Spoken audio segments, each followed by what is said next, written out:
Back to your channel life style of నిష్ట. ఎలా ఉన్నారంతా బాగున్నారా? నేనైతే ఈరోజు మీకు క్యాబేజీ పచ్చడి నేను ఎలా చేశానో మీకు చూపిద్దాం అనుకుంటున్నానండి. నా స్టైల్లో నేను ఎలా చేశానో చూసారు కదా. క్వాంటిటీ అయితే ఆ సైజ్ వచ్చి క్యాబేజీ, అలాగే పచ్చిమిర్చి, టొమాటోలు తీసుకున్నాను. క్వాంటిటీ వచ్చి వాటిని సన్నగా తరుక్కోవాలండి క్యాబేజ్ని, అలాగే టమోటా, పచ్చిమిరపకాయ కూడా అనమాట. నెక్స్ట్ ప్యాన్ పెట్టేసుకోవాలి. దాంట్లో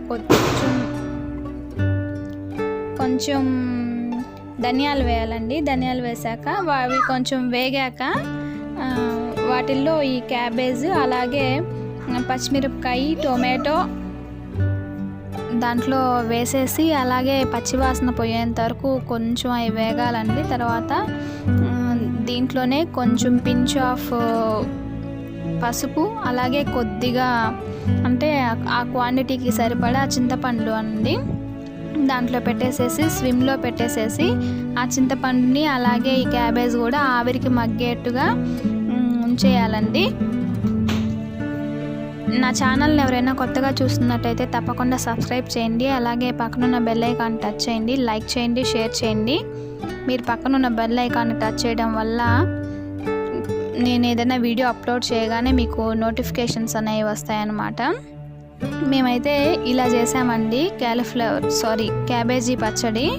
మీరు కూడా తప్పకుండా ట్రై చేయండి. మాకైతే టేస్ట్ చాలా బాగా కుదిరింది.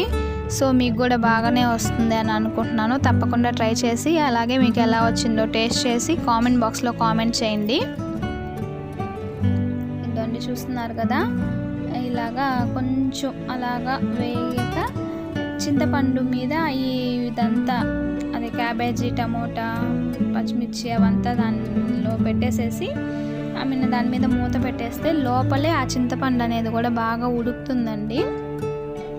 చూస్తున్నారు కదా, ఇలా అన్నమాట. ఇలా పెట్టేసేసి మనం దాని మీద ఒక మూత లాంటిది పెట్టేసామంటే అది ఆవిరికి బాగా మగ్గిపోతుంది. అప్పుడు ఆ పచ్చి వాసన అనేది ఉండదు. తప్పకుండా మీరు ఏ కూర చేసుకుంటున్నా లేదా సాంబార్ కానీ, పులుసు కానీ, పొడి కూర కానీ ఏదైనా కూడా మీరు తప్పకుండా పసుపు అనేది మాత్రం తప్పకుండా యాడ్ చేయండి. ఎందుకంటే చాలా యాంటీబయాటిక్ మనం తీసుకునే పదార్థాల్లో అది ఖచ్చితంగా ఉండడం వల్ల మనకి చాలా హెల్త్ ప్రాబ్లమ్స్ రాకుండా ఉంటాయి. తప్పకుండా ఇలా ఒకసారి ట్రై చేసి చూడండి, మీకే తెలుస్తుంది. ఇదొండి చూసారు కదా, ఆవిరికి బాగా మగ్గిపోయాయి అన్నమాట. వీటిని కొంచెం చల్లారనివ్వాలి. ఇదొండి చూస్తున్నారు కదా, ఆల్మోస్ట్ అంతా బాగా మగ్గేసాయి. అలాగే చింతపండు కూడా ఉడికినట్టుగా బాగా వచ్చేసింది. ఇదొండి చూసారు కదా, ఇది కొంచెం సేపు చల్లారనివ్వాలండి. వేడిగా అలాగే మిక్సీకి వేస్తే బాగోదు, అందుకని కొంచెం చల్లారాక వేసుకుంటే బాగుంటుంది. చూస్తున్నారు కదా, చల్లారిపోయింది ఆల్మోస్ట్. ఇప్పుడు నేను దీన్ని మిక్సీలోకి ట్రాన్స్ఫర్ చేసేస్తున్నాను. అలాగే కొద్దిగా అంటే మీ క్వాంటిటీకి సరిపడా సాల్ట్ యాడ్ చేయాలి. మీ ఇష్టం, అది సాల్ట్ అయినా కల్లుప్పు అయినా. సాల్ట్ పెద్ద మంచిది కాదట, నేను పెద్ద దాన్ని ప్రిఫర్ చేయను. నేను కల్లుప్పునే వాడతాను. మీరు వచ్చి మీ ఇష్టం అన్నమాట.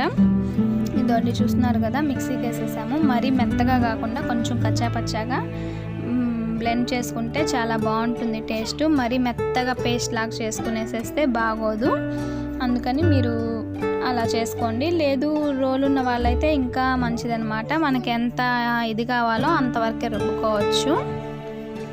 కాబట్టి అలా ట్రై చేయండి. చూసారు కదా, మేమైతే ఇలా చేసాము. మీరు కూడా తప్పకుండా ఒకసారి ఇలా ట్రై చేయండి. అలాగే టేస్ట్ చేసి కామెంట్ బాక్స్లో కామెంట్ చేయడం మాత్రం మర్చిపోకండి. చాలా బాగుంటుంది, నాకైతే బాగా నచ్చిందండి. మీకు కూడా ఐ హోప్ నచ్చుతుందని అనుకుంటున్నాను. నెక్స్ట్ వచ్చి అది వేరే గిన్నెలో ట్రాన్స్ఫర్ చేసేసుకోవాలి, మిక్సీలోంచి తీసి. నెక్స్ట్ పోపు పెట్టాలండి. పోపు మీకు తెలిసిందే కదా, మామూలుగానే అనమాట. మనము అన్నిటికీ ఎలా పెడతామో అలాగే ఆయిల్ హీట్ అయ్యాక మినప్పప్పు, పచ్చిశనగపప్పు, ఆవాలు, జీలకర్ర, మీ దగ్గర ఉంటే కరివేపాకు కూడా, అండ్ అలాగే ఒక్క ఎండుమిరపకాయ అన్నమాట. దాన్ని వేసి స్విమ్లో పెట్టుకొని అది కొంచెం బాగా గోల్డెన్ కలర్లోకి వచ్చాక వాటిని మళ్ళీ మనము పైన తిరగమాత అన్నమాట అలాగా దానిలో ట్రాన్స్ఫర్ చేసేసుకోవాలి. చూస్తున్నారు కదా, గోల్డెన్ బ్రౌన్ వచ్చేయాలి ఇదన్నమాట. నా వీడియోస్ అన్నీ నేను మీకు నచ్చుతాయని అనుకుంటున్నాను. తప్పకుండా మీరు కూడా ట్రై చేయండి. అలాగే ఇంకేదన్నా సజెషన్స్ ఉంటే తప్పకుండా ఇవ్వండి. ఈరోజు వీడియో అయితే ఇదండి. ఇలాగే చేసుకున్న తర్వాత దీన్ని పైన మామూలుగా పోపు పెట్టేసేసుకొని కలిపేసుకోవడమే అనమాట. ఇంతే, చాలా బాగుందండి. టేస్ట్ మాత్రం తప్పకుండా ట్రై చేయండి.